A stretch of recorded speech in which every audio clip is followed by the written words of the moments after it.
Bueno, nuevamente muchas gracias a todos por estar aquí, todos los arquitectos que nos acompañan, los actores que han sido parte de la transformación de un país como es Colombia. Les recuerdo a todas las personas que nos acompañan que esta programación, que se da una vez a la semana, está dentro del marco de la programación de Pertanto. Pertanto es una plataforma educativa de la Bienal de Arquitectura de Nueva York. Los invitamos a todos a que visiten el website www.pertanto.com. La plataforma pretende sostener las conversaciones entre bienal y bienal que atañen a la arquitectura. En este caso, el curso que está al aire en nuestra plataforma es Inclusión Social en el Urbanismo. Y esta sesión para la que nos estamos reuniendo a conversar es espacios educativos. Para eso hemos invitado a estas tres grandes firmas colombianas, DARC, de Arquitectura y Paisaje, Taller Síntesis y FP Arquitectura. Yo voy a pastelear por aquí un poquito las reseñas de nuestros invitados. Voy a comenzar entonces con Taller Síntesis. Taller Síntesis es una oficina dedicada a la práctica de la arquitectura y el urbanismo, fundada en el 2018 en Medellín, Colombia, por tres arquitectos de la Universidad Nacional, David Cuartas Restrepo, Lucas Serna Rodas y Farid Maya Ramírez. Ellos se han desempeñado principalmente en el sector público, pero también en el privado, con un énfasis muy importante en el enfoque social. Han trabajado específicamente con comunidades fuera de los circuitos habituales de la arquitectura, extendiendo sus zonas de trabajo al Caquetá, Urabá y Montes de María en Colombia. FP Arquitectura es una oficina de arquitectura y diseño basada en Medellín también, con una amplia trayectoria en diseño de proyectos públicos, educativos y culturales, como son el Centro Deportivo y Cultural del Tunal en Bogotá, el Jardín Infantil Rodrigo Lara Bonilla en Bogotá, y en general con una experiencia grandísima en colegios y en espacios educativos y culturales. Y por aquí voy también a revisar una actualización que me hicieron de de Arquitectura y Paisaje. Es un taller de arquitectura con base en Medellín también, que desarrolla proyectos de consultoría y de estudio y diseño contratados en áreas de arquitectura y paisaje, las cuales se entienden como disciplinas integradas y complementarias. Ellos han desarrollado proyectos de un gran número de regiones y ciudades en Colombia, buscando una práctica profesional de alta calidad, comprometida con la ética, el respeto por el diseño, como una forma de aportar a una sociedad mejor. Todos estamos en línea de esta idea de hacer este planeta un lugar mejor, ¿no? Y la conversación que nos une hoy, como conversábamos más tempranito, es espacios educativos. Yo quisiera comenzar preguntándoles, chicos, definamos qué es un espacio educativo, qué nos referimos cuando hablamos de espacio educativo. ¿Nos referimos específicamente a colegios y centros educativos? ¿O cuáles son esos espacios de pedagogía y educación, cierto? ¿Cuáles son, también quisiera preguntarles, cuáles son esas características que el espacio debe tener para ser un espacio educativo o pedagógico? ¿Quién quisiera comenzar? ¿Quién se anima? Bueno, pues a ver, yo creo que definiciones pues pueden haber variadas, ¿cierto? Casi que cada una de estas oficinas podría proponer una, pero muy probablemente estemos de acuerdo en que probablemente pensemos que espacio educativo es todo aquel espacio dispuesto para pensar y que convoca a la interacción y al intercambio de ideas. O sea, en ese sentido, digamos, hemos empezado a dejar atrás esta idea muy metida, digamos, hace la historia reciente de un país como Colombia, en la que se pensaba que el espacio educativo era el aula. Y ahora creo que esa definición pues ya se ha reventado y ha salido del aula y ha invadido otros espacios. En el que estamos en este momento es un espacio virtual para pensar, para intercambiar ideas. Y quizá la misma ciudad también, digamos, puede entrar dentro de esa definición, ¿cierto? Diría que en principio esa podría ser una primera mirada como para iniciar la discusión. Bueno, si quieren, yo puedo complementar. Yo estoy de acuerdo con Iván. Yo creo que pues para nosotros incluso en la oficina, con pues, el ejercicio que hemos desarrollado Jorge y yo, pues el tema pedagógico es muy importante, ¿cierto? Y no solamente pues cuando hacemos proyectos educativos propiamente, sino también cuando abordamos temas de espacio público, donde normalmente pues los proyectos que desarrollamos tratamos de incluir temas de pedagogía en el espacio público, ¿cierto? Digamos, tratar de comunicarle a las personas la importancia de ese espacio público a través de una historia, ¿cierto? A través de cómo, de la importancia de los hechos que han sucedido en ese lugar. Entonces yo creo que pues parte de esa construcción y de esos espacios pedagógicos también el escenario ya es la ciudad, ¿cierto? Sin embargo, pues por otra parte, el tema que planteaba Iván, pues la pandemia nos enseñó también que espacio educativo casi que puede ser cualquier lugar. Sin embargo, es distinto cuando ya vamos a empezar, vamos a revisar la calidad de ese espacio educativo, ¿cierto? Yo creo que hay un tema muy importante y es un tema valioso que se podría tratar, y es que pues ya la virtualidad ha hecho que un espacio, casi cualquier espacio pueda tener características educativas, uno se puede conectar desde cualquier lugar. Sin embargo, creo yo que pues, lo que nos atañe también es la calidad de esos espacios, ¿cierto? Y es una cosa que justo ahora tenemos que reevaluar y repensar qué condiciones mínimas debería tener un espacio en el hogar o en la casa, etc. Yo quiero meter como la cucharada, porque Jaime menciona varias cosas que a mí me parece que son importantes dentro de esta condición de definir el espacio educativo, ¿cierto? Por un lado estabas hablando de que la virtualidad nos enseñó que cualquier espacio puede convertirse en un espacio educativo, pero yo creo que, por ejemplo, en muchas regiones de nuestro país eso es una realidad constante, o sea, no tenían que estar en la virtualidad para tener que adaptarse a cualquier espacio para que cumpliera esa función. Entonces yo creo que ahí entra como el otro punto que mencionas, y es el tema de la calidad de esos espacios, y esos espacios donde estas comunidades se educan y tienen como esos espacios de docencia, ¿cierto? Y algo de lo que hemos podido hacer nosotros pues es acercarnos a ellos a través de esos ejercicios de arquitectura. Y creo que ahí hay un tema importante también, y es como el impacto que logran tener esas infraestructuras cuando de verdad se hacen unos espacios de calidad para que puedan tener esa educación, ¿cierto? Que están necesitando. Pero el tema adaptable, pues como me acomodo a lo que tenga, sucede en todo el país, todo el tiempo.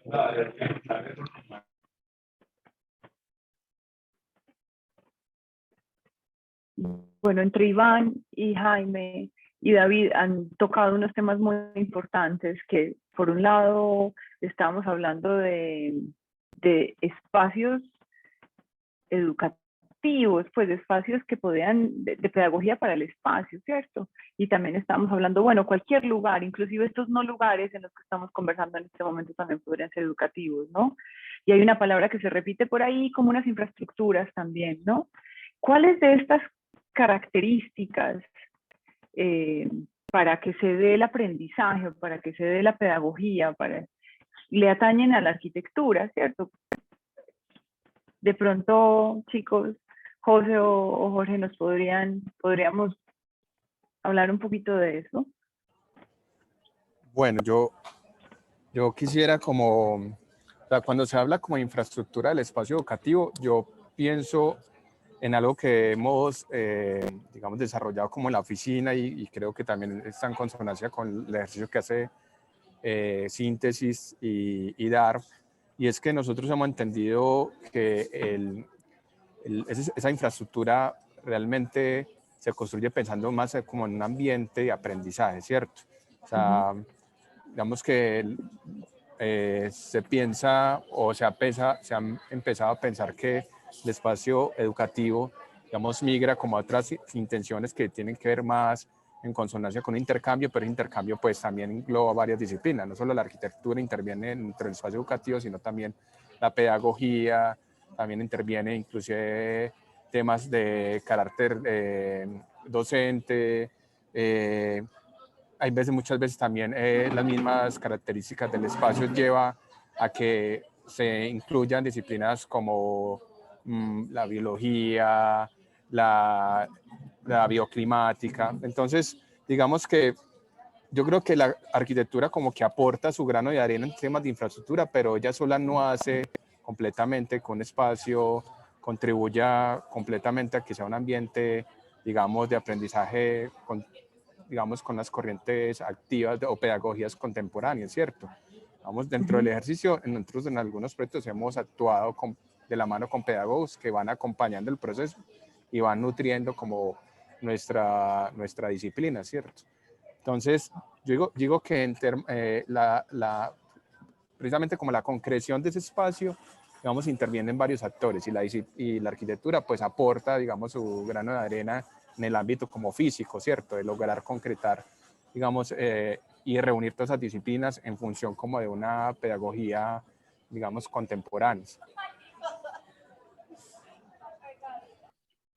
Sí, súper de acuerdo con lo que José plantea. Yo como para completar un poquito, yo diría que pues, por lo menos en el trabajo que Jaime y yo hacemos desde la oficina, tratamos casi que cualquier proceso tenga que ver con precisamente esa pedagogía o esa idea de enseñar y de aprender, porque si bien las infraestructuras educativas es muy claro, que el papel y el rol del arquitecto es definitivo. O sea, cuando uno ve los proyectos de cualquiera de las oficinas que hay aquí, uno sí ve que hay unos aportes y unas visiones. Creo que casi que cada proyecto de arquitectura plantea una forma de entender muchas cosas, no solo la misma arquitectura, posiciones frente a cómo nos comunicamos, cómo nos acercamos a las otras personas, incluso posturas políticas. Un espacio público de por sí es político. Entonces, yo creo que la pedagogía, y Jaime lo mencionaba ahorita, desborda pues esa idea de la infraestructura. Una universidad, por ejemplo, un colegio que es una infraestructura tan claramente pedagógica, hoy en día está siendo muy revaluada, ¿sí? Y como lo mencionaban, pues los medios para acceder al conocimiento son tan diversos que la arquitectura pedagógica, sin querer, ¿no? Esa infraestructura puede ser la sala de una casa, ¿sí o no? Entonces, ese salón de esa casa también tiene unas intenciones, tiene unas búsquedas. Para nosotros en el espacio público es clarísimo, pues clarísimo que es muy importante y que hay un aporte de la arquitectura a cómo se puede leer ese espacio. Y esa lectura tiene que ver mucho con lo que ocurre en el lugar, con lo que percibimos de las personas que habitan ahí. Yo creo que ahí también hay una infraestructura que se construye desde la arquitectura. Es súper interesante eso que estabas diciendo, inclusive me haces pensar de las palabras de Rosanne Bosch. Yo no sé si ustedes la han conocido, la han escuchado, la han estudiado, pero es una de las expertas que tenemos en Pertanto. En este momento el curso de Pertanto está hablando de inclusión social, el próximo módulo de Pertanto es de el futuro de la educación. Y escuchaba a Rosanne decir, así como diseñamos las escuelas o los espacios para educativos, esa es la visión que tenemos de nosotros mismos como sociedad. Era un poco lo que decía, ¿cierto?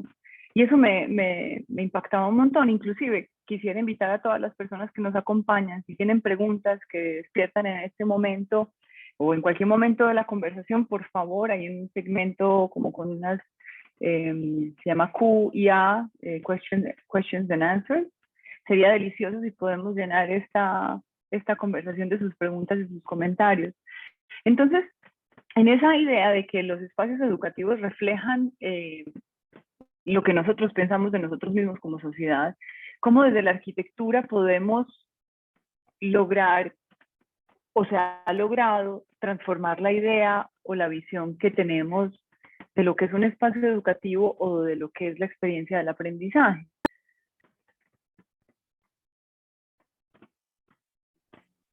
Yo quería decir algo, o sea, yo entiendo, digamos, la pregunta, pero también quería como plantear como una idea que a nosotros, digamos, nos ronda. Y por ejemplo, en esta imagen que justo acabas de poner, Clara, digamos, esos espacios educativos, esas infraestructuras, pues para nosotros son de tal importancia en un contexto donde, digamos, casi que es la primera y posiblemente única infraestructura que vaya a llegar a un lugar, ¿cierto? En una escuela rural, normalmente, digamos, uno tiene, digamos, o encuentra tejido de vivienda, tejido urbano básico, Sí, y la primera infraestructura es la educativa.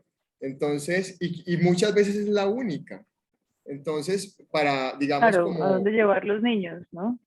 exacto, y no solamente eso, sino también, digamos que una infraestructura educativa también es una oportunidad de generar un espacio público. La infraestructura educativa para nosotros debe ser generosa, ¿cierto? Debe también poder establecer una relación con el entorno donde la infraestructura pueda aportar a la construcción de comunidad.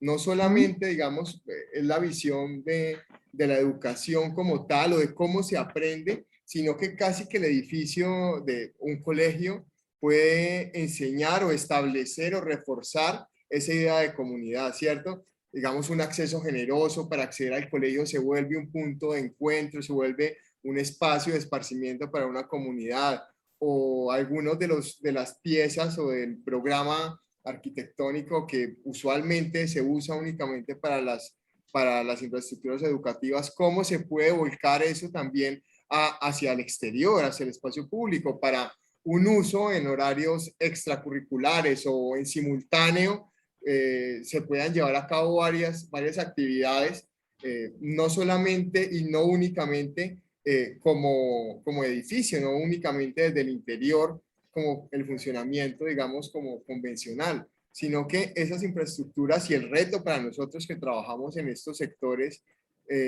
o en estos entornos tan duros, ¿cierto? Que es el entorno latinoamericano, con una ausencia de medios tan grande, pues está ahí, creo yo, ¿cierto? Digamos, obviamente, pues, digamos, el espacio educativo básico, el aula, pues debe estar de acuerdo al lugar, a la cultura, debe estar en consonancia con el entorno, con el clima tropical que tenemos, Ujú. aprovechar, tratar de incluirlo, pero para mí también es esta idea de que una infraestructura educativa es esta oportunidad de generar desde la edificación una infraestructura adicional que una comunidad puede aprovechar en muchos otros momentos, ¿cierto? Un fin de semana, uno poder tener la biblioteca para que no solamente hayan los niños, sino los adultos y puedan como conectarse a internet.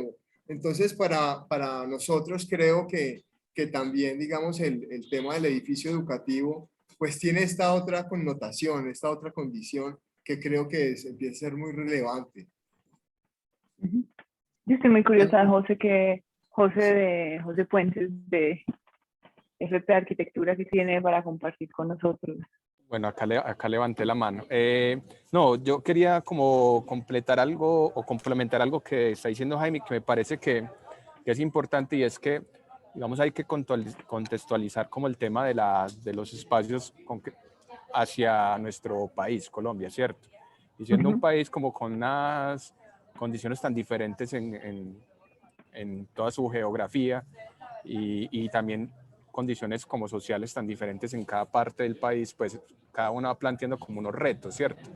O sea, los retos digamos, de hacer un espacio educativo en Bogotá va a ser muy diferente a hacer, por ejemplo, un espacio educativo en los Montes de María, ¿cierto? Digamos que en Bogotá, siendo la ciudad capital, pues digamos uno tiene como unos temas de infraestructura quizás más completos, y quizá uno podría hacer unas intervenciones buscando como unas intenciones quizás más gruesas, pero quizá cuando uno se localiza en un ambiente rural, eh, las situaciones son otras, las problemáticas son otras, a pesar de que uno está asumiendo el mismo reto de hacer un espacio educativo. ¿cierto? Ujú. Entonces, que eso que me parece importante, digamos, que contextualizar un poco como el problema al país, porque claro, nosotros hemos tenido de referente a Rosa Bosch, pues yo creo que todos nosotros y otros pues como grandes arquitectos a nivel mundial, pero cuando uno se ve enfrentado, digamos, al espacio educativo en Colombia, ve que hay unas restricciones muy grandes, empezando por temas normativos o temas inclusive hasta de resistencia a que uno implemente un espacio con ciertas características pedagógicas, ¿cierto? Entonces, digamos que nuestro desarrollo en el espacio educativo ha sido lento, pero se ha empezado a dar, ¿cierto? Digamos que se ha empezado a mirar como con otra mirada. Entonces eso me parece como importante, ¿cierto? Que digamos que en nuestro país ha empezado a dar unos pasos, digamos, cortos. Uno quisiera dar como unos pasos largos y empezar como a plantear unos espacios con una fuerza contemporánea, muy parecida a lo que se da en los países nórdicos, ¿cierto? Pero digamos que uno se encuentra cierta dificultad que lo restringen en su momento y que uno pues lo que hace en cada proyecto es como aportarle un granito de arena a esa, precisamente ese desarrollo en los espacios educativos que se puede ir dando. Si te estoy entendiendo bien, entonces sientes que hay algo de las políticas públicas que de pronto no permite que la arquitectura refleje nuestras reflexiones en torno a la pedagogía. De pronto David nos podría contar un poquito de eso. ¿Cuál ha sido su experiencia? Pues que yo creo, Clara, que dentro del tema de políticas públicas es importante entender que hay precisamente actores públicos que no están cumpliendo con su papel en ciertas regiones, ¿cierto? Y que en ciertos lugares lo que pasa es que tiene que llegar otro actor distinto a generar espacios dignos, por ejemplo, para encargar educación. Y en este panel que tenemos que sobre inclusión, precisamente, muchas de las experiencias que hemos tenido nosotros son con privados, ¿cierto? Obviamente esos privados terminan invitando a actores públicos y se empiezan a hacer como estas asociaciones público-privadas, pero casi que el arranque es del privado, que dice, venga, tenemos esto para hacer alguna, alguna intervención o alguna cosa en ciertos territorios. Por ejemplo, esta pequeñita que estabas mostrando de Montes de María, no es un espacio demasiado ostentoso, no es un espacio que es un colegio, por decirlo de alguna manera, como nos lo imaginamos siempre, pero es una construcción pequeñita que lo que hizo fue brindarles a ellos precisamente esos espacios que estaban necesitando y solicitando. Y yo creo que hay muchos grises, porque influyen muchas cosas, influyen las realidades de nosotros como país, ¿cierto? Que tenemos un conflicto en muchas partes, influyen lo retirado de estos espacios, estos sitios, ¿cierto? Porque no era, por ejemplo, con los Montes de María hay una experiencia muy particular y era que el maestro... Montes de María, discúlpame, si no me equivoco, es un lugar que ha sido altamente atacado por la violencia en el conflicto colombiano, ¿no? Sí, sí, exactamente. Y no había forma de ir, por ejemplo, en el momento de la obra. Entonces, las distancias también dificultan muchas cosas. El maestro de obra llamaba para que Farid le dijera y le explicara cómo eran los planos, cómo leer los planos.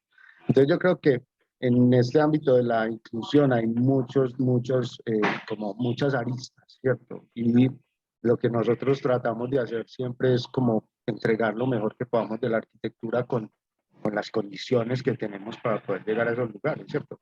¿Cómo podemos construir en Montes de María o cómo podemos hacer unas cocinas en el Caquetá, ¿cierto? ¿Cómo hacemos un CDI en Río de Janeiro, que es este proyecto que estás mostrando? Y creo que cada lugar tiene sus particularidades, ¿cierto? Es más fácil en algunos sitios que en otros. Bueno, muchos de ustedes tienen experiencia desde el privado, ¿no? Taller Síntesis, por lo que entiendo, ha desarrollado espacios educativos muy desde fundaciones e iniciativas privadas. pero por otro lado, desde DARP y desde FP han trabajado mucho con el Estado, ¿o me equivoco? Sí, claro. Sí, ¿Qué digamos, tan fácil o qué tan difícil es lograr que la arquitectura desarrolle o evolucione esos conceptos de pedagogía? Es decir, vemos todas estas fotografías de espacios que ustedes han desarrollado y hay lugares que definitivamente mi colegio no tenía cuando yo estaba chiquita, ¿no? ¿Cómo logra la arquitectura hacer pequeños o grandes pasos hacia una evolución de lo que creemos como sociedad es la educación? sí, Clara, yo creo que desde el tema de las políticas públicas, yo creo que se han venido dando pasos positivos, ¿cierto? Se ha venido, por ejemplo, pues nuestra oficina de FP ha ganado varios concursos de ambientes de aprendizaje y solamente el hecho de sacarlos a concurso ya implica que una cantidad de gente se enfrenta al mismo problema y se logra elegir una propuesta, digamos que reúne como de manera más redonda o más potente esos principios que en términos de un concurso son un poco más profundos, digamos que desde la práctica, digamos, poco para dar contexto, en un país como Colombia, mucho de la infraestructura educativa con el Estado surge a través de licitaciones públicas. Y estas licitaciones, por lo general, el único ingrediente, o más bien el único componente que termina pesando es la oferta económica. Y no siempre esto va a garantizar un tema de calidad en las propuestas arquitectónicas. En ese sentido, el concurso público de arquitectura, y en los últimos años ha habido varios concursos, pues DARP ha ganado concursos de estos, nosotros, Síntesis, ha venido, digamos, permitiendo que por lo menos se piense un escenario un poco más, se le dé un poco más de contenido, digamos, a la arquitectura y se trabaje sobre unos principios de ambientes de aprendizaje contemporáneo, ¿cierto? Que cuando, te digo, por esta otra vía de las licitaciones, es muy difícil. Allá únicamente prima es el tema económico. Y aún así, ya a la hora de, bien sea por esa vía de la licitación o por la vía del concurso público, luego pues sí nos enfrentamos todos a un tema bastante complejo, que es el de los presupuestos, que es bastante limitado y pues siempre hay unos choques porque por lo general, sobre todo en la obra pública, los lotes o los predios, digamos, que se entregan para este tipo de concursos muchas veces no son el mejor predio. Tienen una cantidad de retos económicos y demás que golpean fuertemente la arquitectura. Entonces, ahí nos toca a todos digamos, echar mano del ingenio para tratar con esos presupuestos limitados, pensar espacios que sigan teniendo, pues, sean innovadores, que, digamos, permitan pedagogías contemporáneas, ¿cierto? Que se abran, digamos, a esas nuevas posibilidades del aprendizaje. Pues me parece muy interesante lo que estás diciendo y creo que va muy en línea con esta pregunta que nos hacen. Desde esta cuestión de si la iniciativa viene desde el público, si la iniciativa viene desde el privado, nos preguntan ¿cómo logramos asegurar que haya inclusión en la educación? Cuando hablamos de clases sociales distintas, escuelas públicas o privadas, pueblos o ciudades, niños y niñas.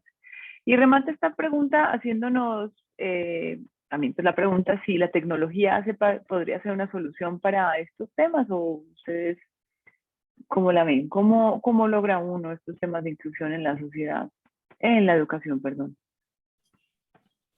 Yo creo, perdón, puedo tomar la palabra. Adelante. Yo la voy a juntar con tu pregunta anterior sobre lo público y lo privado.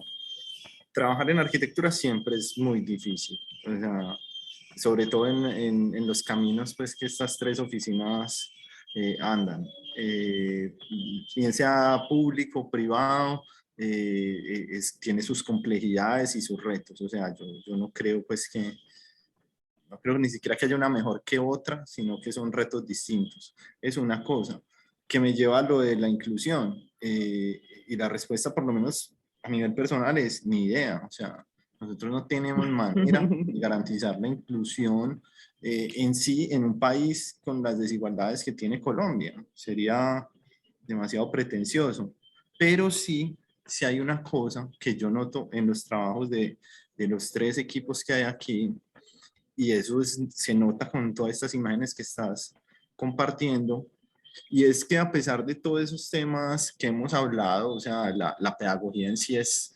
abstracta, todos estos retos que se han contado son abstractos, siempre son imágenes llenas de poesía, o sea, son muy poéticas, y perdón pues el cliché, pero así es. O sea, yo veo el trabajo de David y Farid en unos territorios complicados, alejados, difíciles, y son imágenes muy bellas. Sí, ok, eso no tiene nada de malo, ojo. Al contrario, para mí son la demostración de que hay una pasión detrás y un interés detrás muy, muy grande por hacer las cosas muy bien. Y yo creo que ahí está, digamos, como la inclusión que desde la arquitectura nosotros podríamos ofrecer, o por lo menos la que se me ocurre a mí. Es un compromiso muy profundo con la calidad de las cosas. Estos proyectos que ustedes ven ahí pudieron ser un proyecto, cualquiera de estos pudo ser un proyecto completamente genérico, completamente, pues, centros educativos hay millones, realmente formas constructivas ensayadas hay millones, pero si ustedes lo ven, si van a la materialidad, si van a la espacialidad, si van a la escala de las cosas, siempre van a encontrar unos riesgos, unas búsquedas en pro precisamente de esa espacialidad, de esa poética que les decía. Entonces yo pensaría que la inclusión, por lo menos en el caso nuestro, de la práctica de Jaime y mía, va ahí. Es como un compromiso total con la calidad de las cosas. No podríamos ir más allá, pero no nos permitimos tampoco menos.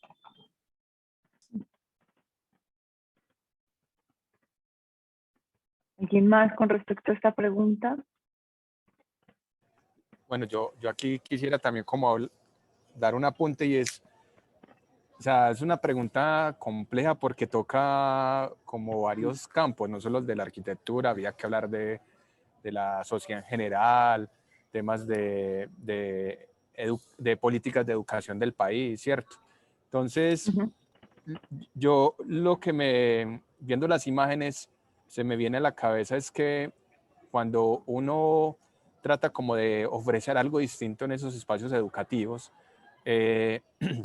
digamos, parte como de también como de lo que uno está tratando como de hacer, es que precisamente esas personas o esa sociedad que comúnmente ha sido excluida, ¿cierto? Por decir algo, lo que hace el taller síntesis en territorios rurales, o lo que nosotros hacemos, por ejemplo, en zonas del sur de Bogotá, o lo que hace DAR también en Bogotá, o hace también aquí con el Parque Educativo en San Pedro de Urabá, es precisamente tratar de que haya una mayor como llegada de estudiantes y que se enamoren como de estos espacios, ¿cierto? O sea, eso también podría llegar a dar cuenta de que se está generando algún tipo como de inclusión, ¿cierto? Recientemente unos proyectos estamos haciendo en Santa Marta, en la región del Caribe, en Colombia. Digamos que a nosotros nos decían es que necesitamos que los espacios de aulas que ustedes hagan sean mejores que los que están en este momento existentes, para que los estudiantes vengan a aprender, ¿cierto? Porque lo que ha habido es una deserción porque los espacios precisamente no son los adecuados. Entonces, uno ahí, digamos que también con un poquito de, digamos, como de ingenio, como dice Jorge, pues lo que está tratando también es como de participar a través de la arquitectura, tratar de que esa inclusión se dé, ¿cierto?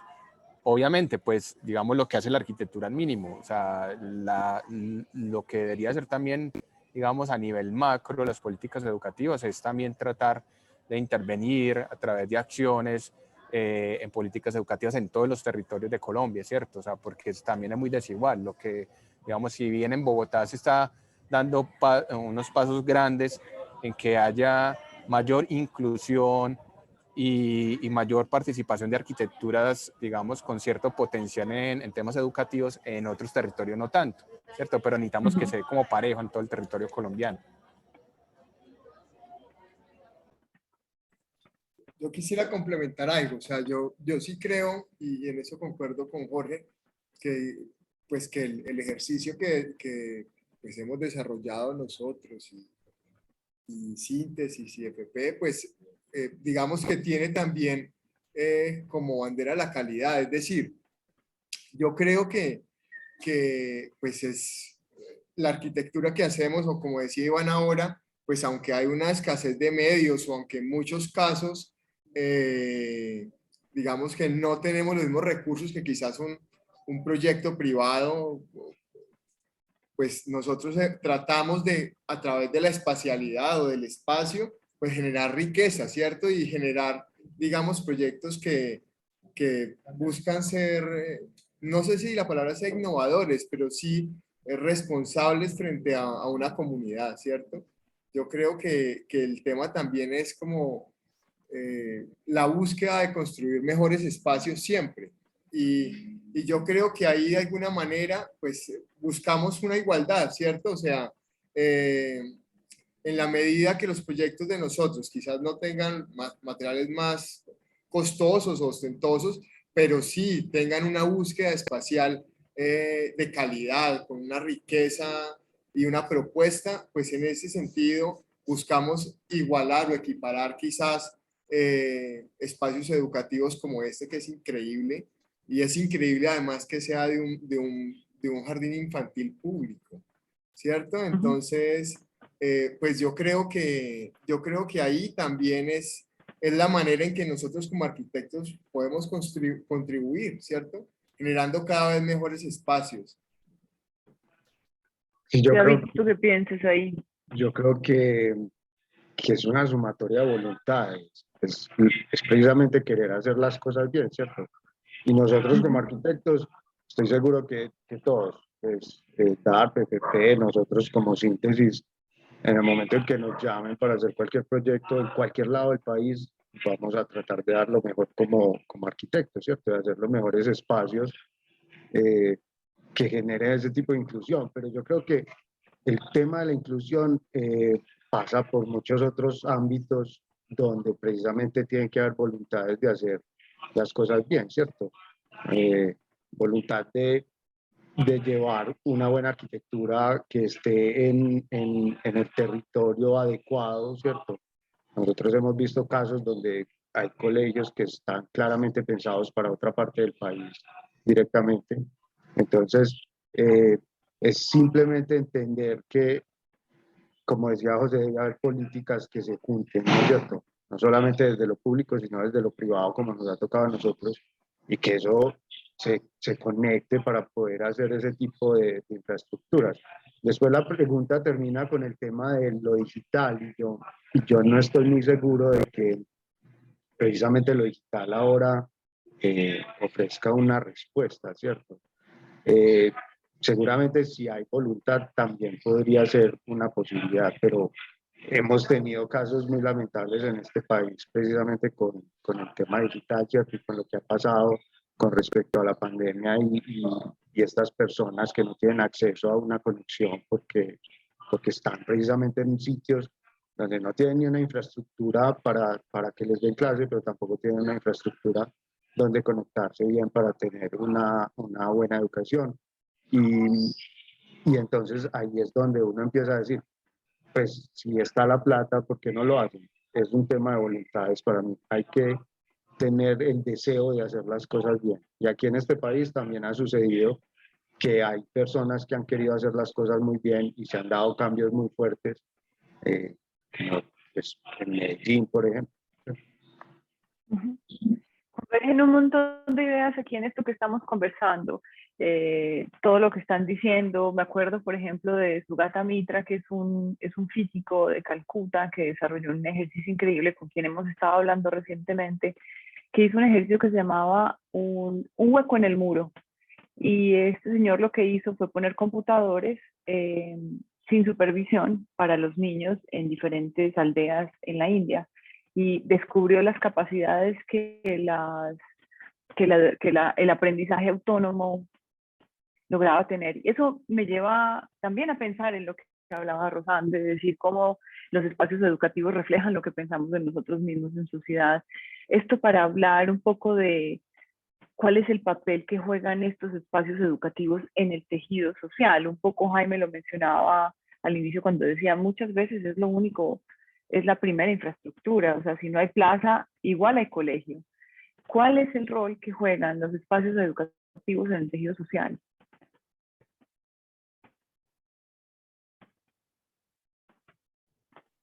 Bueno, yo creo, pues en línea con lo que planteaba ahora Jaime, eh, realmente hay que pensar siempre en una arquitectura de puertas abiertas. Por lo general, pues lo hemos intentado pensar de esa forma en el ejercicio que hemos tenido en la ciudad de Medellín, en Bogotá y en otros ejercicios rurales, digamos, en zonas rurales del país. Siempre hemos tratado como de trabajar esa condición, de ese límite difuso entre comunidad educativa o entre infraestructura, digamos, educativa y comunidad propiamente. En ese sentido, la infraestructura educativa tiene ese llamado, ¿cierto?, a poder ser atravesada, digamos, por la comunidad, a poder ser tocada. En Medellín hace muchos años, cuando José y yo iniciamos como nuestro ejercicio profesional, participamos en un diagnóstico gigante de 196 escuelas que se evaluaron y justamente el síntoma que encontrábamos era cómo todas estas escuelas habían desaparecido detrás de muros, detrás de rejas, de barreras que las separaban como de la comunidad y eso un poco pues nos impulsó como a pensar en esta idea de escuela abierta o de infraestructura de puertas abiertas, ¿cierto? Yo creo que ahí hay un llamado como importante a, a estas infraestructuras a tener como esa capacidad de brindar espacios intermedios y programas que sean capaces de crear ese vínculo con las comunidades.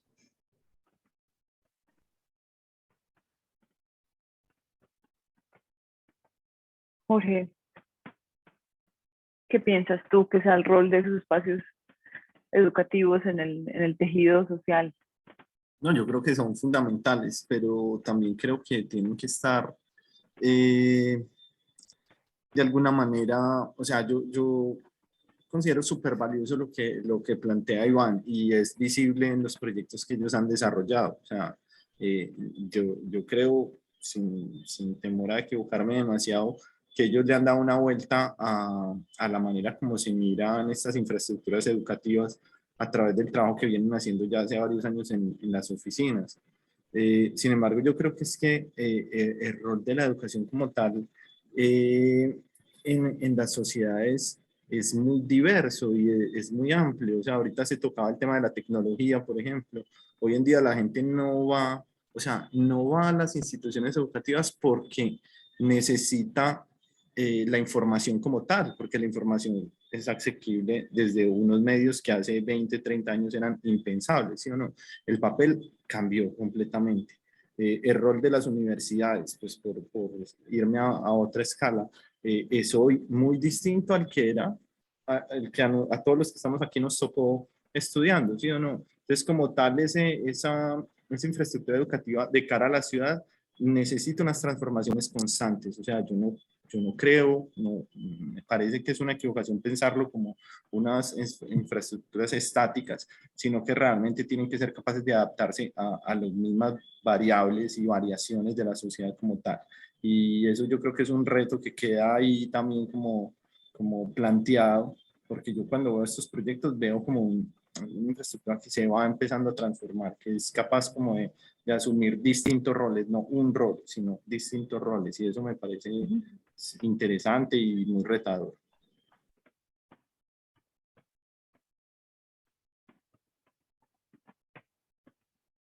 Me parece súper interesante cuando hablas de la capacidad de transformación, porque en estos días también estudiando pues a Gata Mitra, que decía que la formación como la conocemos es obsoleta. Y luego planteaba una cosa un poquito más audaz que decía, ¿y qué pasa si el conocimiento también es obsoleto? Entonces, ¿qué pasa? ¿Cuál es el rol entonces del espacio de formación o el espacio de aprendizaje? Es que mira, Clara, y perdón ahí replicar, yo pienso que es que hoy la información, se accede a la información mediante unas vías tan distintas hace 20 años simplemente, que eso implica una revaloración de lo que uno va a encontrar dentro de estos espacios, o sea, obligatoriamente.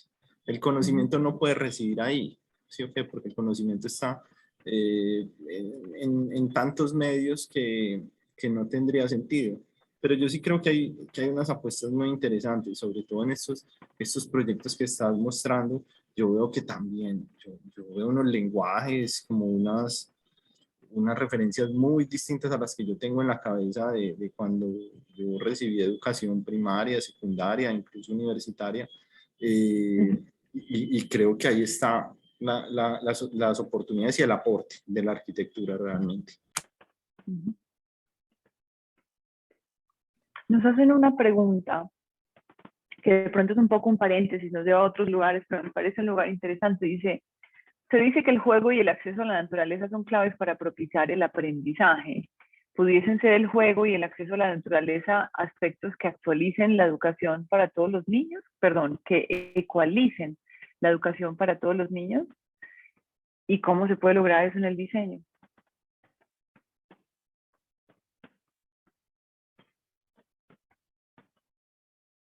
Bueno, no tiene que ser un paréntesis tampoco tan lejano, señores, tampoco. O sea, lo estamos viendo aquí, es decir,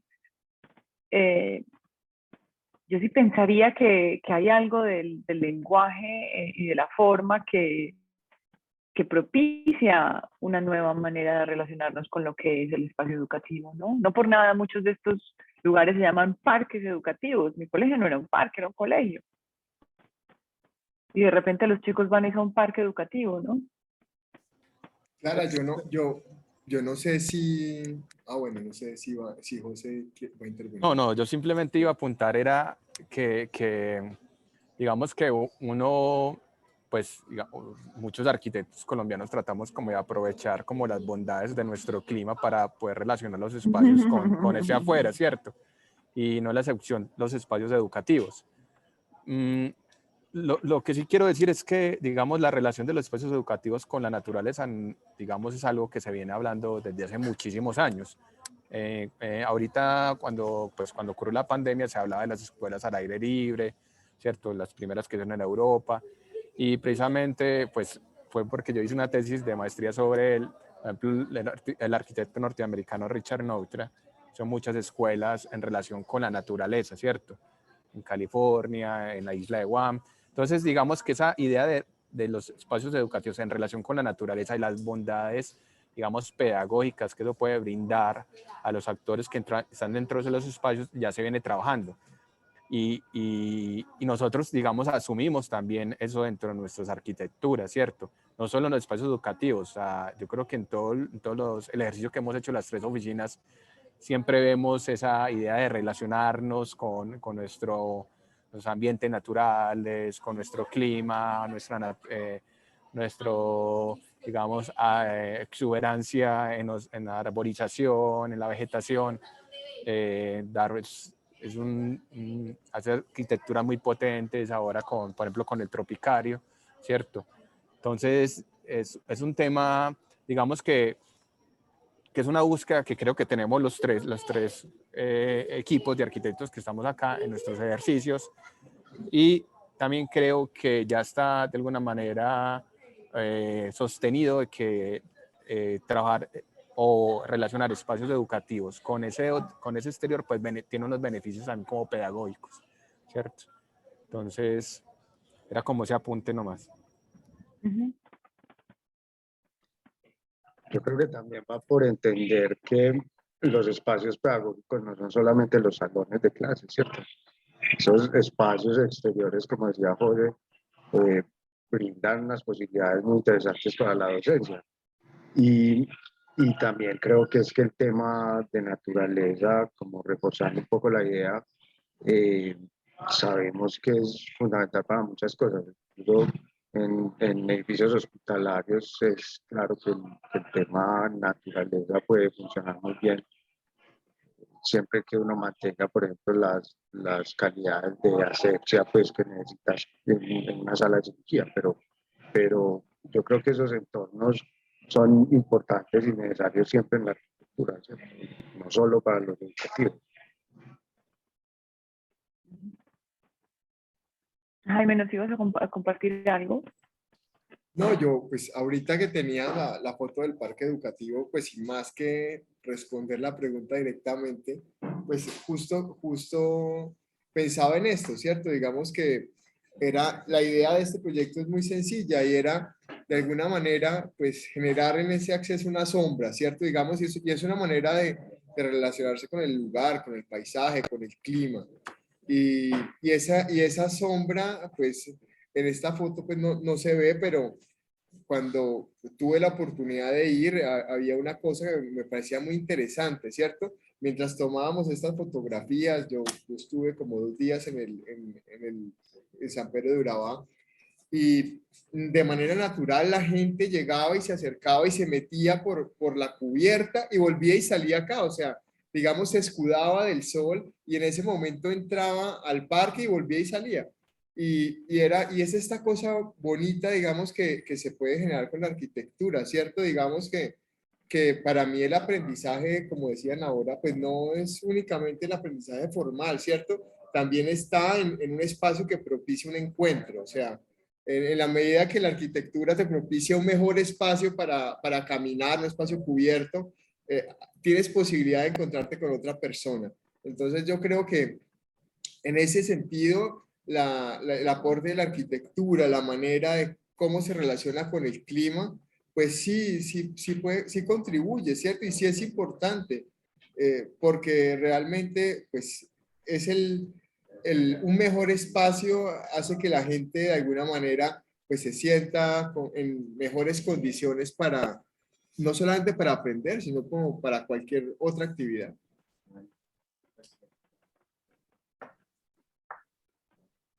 Hay una pregunta que nos comparten de parte del público. Invito en este momento, es ideal que si hay alguna inquietud, alguna pregunta específica, si hay algún comentario que nos quieran compartir, es un buen momento si lo pueden hacer por el chat o por la sección de preguntas y respuestas, es un buen momento. Nos hacen una pregunta. Desde una perspectiva externa, ¿qué aprendizajes le deja Colombia al resto de los países de Sudamérica en la calidad de espacios educativos?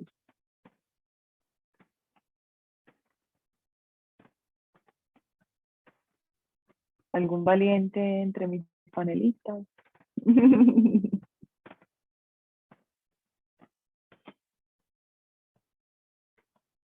Jorge, lánzate pues. Esta es una pregunta perfecta para José y para Iván, que son los grandes No, estudiosos. pues a ver, digamos que o sea, los aportes de Colombia, pues es difícil sin saber como todo el contexto latinoamericano, ¿cierto? Pues para poderlo comparar, ¿cierto? Nosotros, digamos, tuvimos una experiencia muy interesante, muy bonita en el Ecuador, donde fuimos como invitados como expertos en espacios educativos junto a una oficina francesa y una oficina noruega, ¿cierto? Y cuando veíamos los ejercicios o los proyectos que ellos mostraban, nosotros veíamos que no estábamos tan lejanos, ¿cierto? O sea, lo que ellos estaban logrando en otras latitudes. Entonces, digamos que inclusive hasta en algunos puntos lo vimos como más más fuertes. Claro, ahorita hay algo muy bonito y es que, digamos, el arquitecto colombiano trabaja como con las escasez, ¿cierto? Con esa escasez, pues, lleva un poco como a trabajar con cierto ingenio, ¿cierto? Mientras que en otras latitudes, por hablarlo europeo, pues claro, la abundancia como de recursos, digamos, ellos quizá no tendrían por qué preocuparse en un momento de un presupuesto o de colocar tal material. Cambio uno siempre desde el día cero ya está pensando en esas situaciones, ¿cierto? Porque los recursos son limitados, los materiales también son limitados, entonces, digamos, eso lleva como a actuar con cierto ingenio y también es como hacer una arquitectura muy potente con poco, ¿cierto? Diría yo que es como el resumen del ejercicio que me atrevería a decir, hacemos estas 3 oficinas que estamos hoy en el panel. Entonces, pues, digamos, con vista como de esa invitación que tuvimos en Ecuador, pues ahí me puedo atrever a comparar con esas 3 oficinas, esas 2 oficinas que son europeas, ¿cierto? Que no estamos tan lejos en cuanto a nuestras cualidades de los espacios educativos. Compararlos con otros países latinoamericanos, seguramente estaremos en la misma línea, ¿cierto? O quizá un país puede estar más adelantado, no lo sabemos concretamente, ¿cierto? Nos tendríamos que meter de lleno como a estudiar bien lo que se está haciendo. Sí, yo pues complementaría que pues es una pregunta muy compleja en la medida en que pues yo creo que viendo las imágenes que hemos visto allí del ejercicio de las 3 oficinas, las respuestas son muy diversas y justamente porque operan en contextos, digamos, solamente en Colombia, pues la diversidad que tenemos geográfica, climática, cultural, es un espectro pues muy amplio y por tanto, digamos, casi que es una condición ni siquiera la arquitectura educativa, sino de la arquitectura en general. Ahora lo decía Jaime también, es la atención al lugar, la atención a esos elementos de la cultura y de los retos propios de cada proyecto, ¿no? Yo diría que esa es como esa condición como compleja y a la vez riquísima de trabajar para nosotros, que ha sido esto, enfrentarnos a diversidad de problemas, en términos geográficos, en términos culturales, en términos de cobertura de estos equipamientos, de escala, ¿cierto? Entonces, un poco, yo diría que es sobre todo este tema como la atención al lugar y a los retos específicos que supone cada proyecto.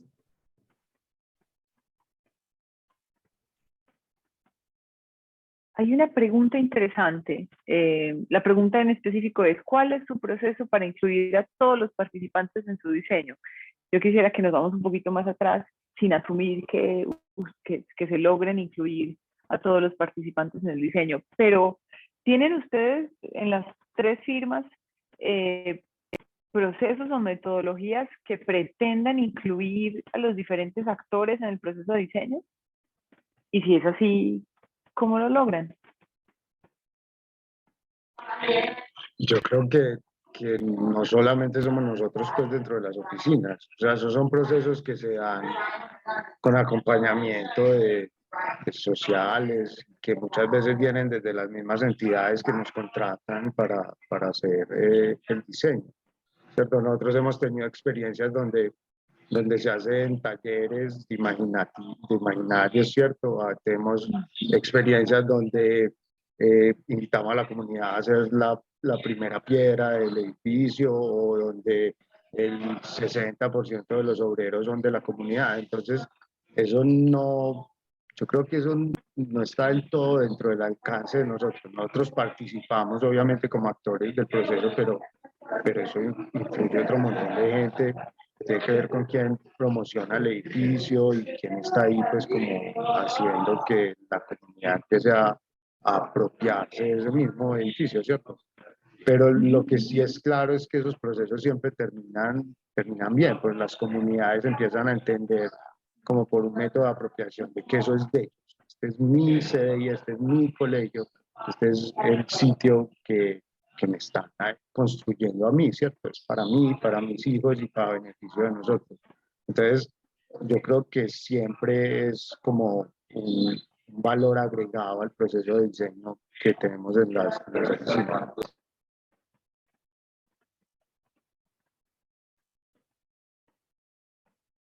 ¿Alguien más?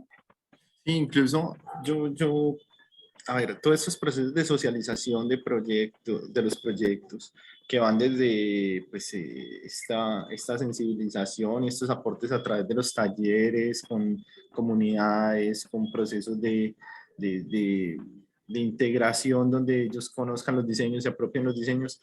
A mí me parece que las mismas entidades públicas cada vez los han ido entendiendo más y decantando más, con mejores o peores resultados, pero en general se han intentado. Digamos, para complementar un poquito como la pregunta de David, pensaba más en el proceso del diseño como tal, o sea, de la participación del diseño, porque yo creo que sí está muy bien apropiar a las personas, obviamente, ser sensibles con los contextos donde se trabaja, pero de todas maneras creo que la arquitectura tiene una responsabilidad muy grande y debe tomar ciertas posturas y ciertas directrices, ¿sí? No es solamente un trabajo de recoger todas las ideas que se tengan y todos las, de alguna manera recoger como en el proyecto absolutamente todo lo que se espera de parte de las comunidades. Eso es imposible y muchas veces ni siquiera es tan beneficioso para el proyecto. Yo creo que el arquitecto también tiene que tener la capacidad de dirigir el proceso dentro de su área de trabajo, que es el diseño, dentro de su línea de trabajo, plantear los aportes y dirigir el proyecto. Me parece que también es un error tratar como de volver los proyectos excesivamente complacientes con todas las partes involucradas. Me parece incluso peligroso, ¿sí? Yo creo que el arquitecto tiene una responsabilidad y como responsable también tiene que ser capaz de dar unas directrices en ciertos momentos, ¿sí? Hay momentos distintos del proyecto. Puede que no suene tan bien, pero sí creo que hay necesidad de la arquitectura que a veces se nos olvida. No, yo creo que no me entendiste bien. Para mí es claro que nosotros como diseñadores tenemos la responsabilidad del edificio, ¿cierto? Pero creo que dentro de esos procesos de apropiación y de socialización se dan otro montón de situaciones y de etapas distintas al diseño, ¿cierto? Después, obviamente, uno no puede llegar a hacer el dibujo que le hizo el señor de la esquina o el tendero. Pues obviamente la responsabilidad es de nosotros como diseñadores hacer un edificio que cumpla muchas de las expectativas, pero que también se acomode de cierta manera a nuestros intereses como diseñadores, ¿cierto? Y a los lenguajes que usamos y a las arquitecturas que hacemos. Claro. Y vemos también cómo la participación trasciende no solamente las esferas del diseño, sino también incluir al pueblo en la construcción, en el inicio, ¿cierto? Esas también son estrategias de participación. Yo veía que Jaime estaba ahí como con algo por contarnos. No, la verdad no, pero pues creo que digamos eso último que nombraste sí es interesante, ¿cierto? Digamos que en la medida que la arquitectura que hagamos pues pertenezca a un sitio, se trabaje con los materiales que tienes a disposición, pues estás contribuyendo también a que esa misma comunidad sea la que construya su arquitectura, la que construya sus propios edificios. Entonces, empieza a generar esto como todo un ciclo donde finalmente los papás terminan construyendo el colegio que van a usar sus hijos, ¿cierto? Y se empieza a generar también un tema de apropiación que es muy bonito y que es muy importante y que creo yo que es parte del problema que tenemos, o por lo menos la mentalidad nuestra o de gran parte de nosotros. Es cierto, es esa arquitectura más cerrada, que se protege del exterior, del peligro, y en la medida que uno o que una comunidad es capaz de asimilar una cosa como propia, la empieza a cuidar.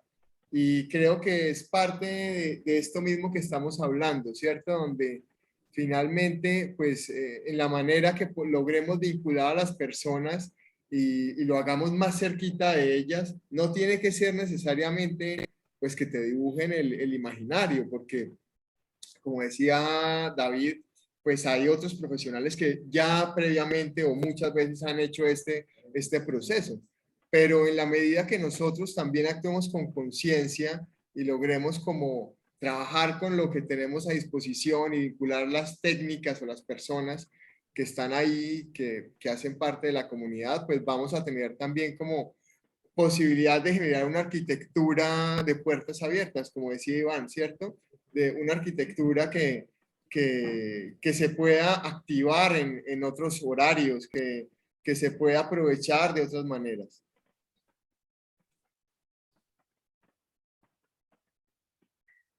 Pues señores, me encanta esta conversación. Quisiera compartir un comentario que hacen por aquí. Muchas gracias. Es de un participante anónimo. Dice, muchas gracias. Muchos países latinoamericanos consideramos a Colombia como un referente en espacios educativos. Entonces, bueno, con eso quería compartirles. Les quiero agradecer nuevamente a Jorge Buitrago y a Jaime Cabal de DARF, Arquitectura y Paisaje, a David Cuartas, cuyos socios no nos pueden acompañar hoy, de Taller Síntesis, y a José Puentes y a Iván Forgioni de FP Arquitectura por compartir sus visiones sobre el rol que juegan los espacios educativos en esta temática que estamos tocando en Pertanto de inclusión social en el urbanismo. Para aquellos quienes no conocen todavía la plataforma es una plataforma de conversación, formación, intercambio de ideas. Hay foros, hay conversaciones en vivo, hay concursos de diseño y hay un contenido grabado por expertos alrededor del mundo. Fantástico, entonces los invitamos a conocer eso. A ustedes, arquitectos, muchísimas gracias por compartir toda esta experiencia que tienen y estos maravillosos proyectos que han dejado escritos en la historia de un país como Colombia. Clara, no, muchas ¿Alguna gracias a cosa ti más que por... quieran compartir? No, iba a decir, Adelante. Clara, que muchas gracias por la invitación y fue pues como una horita pues como muy enriquecedora, pues escuchando también a nuestros amigos y compañeros arquitectos de Síntesis y de DARF. Clara, muchísimas gracias por la invitación. Muy chévere el espacio y también muy bueno poder compartir estas ideas con estos amigos que también admiramos mucho, ¿cierto? Entonces, pues es chévere poder estar aquí. Muchas gracias por todo. Gracias a todos. Gracias a todos. La información, todo este video queda grabado y queda colgado en la plataforma de Pertanto. Si en algún momento quieren compartir estas conversaciones con alguien, este contenido queda disponible de manera gratuita. A todos los que nos acompañaron hoy, muchísimas gracias por hacer parte de esta conversación, a quienes animaron con sus comentarios y sus preguntas esta conversación tan importante para la arquitectura y cómo efectivamente la arquitectura y el urbanismo son herramientas de transformación social. Muchísimas gracias y nos veremos la próxima semana.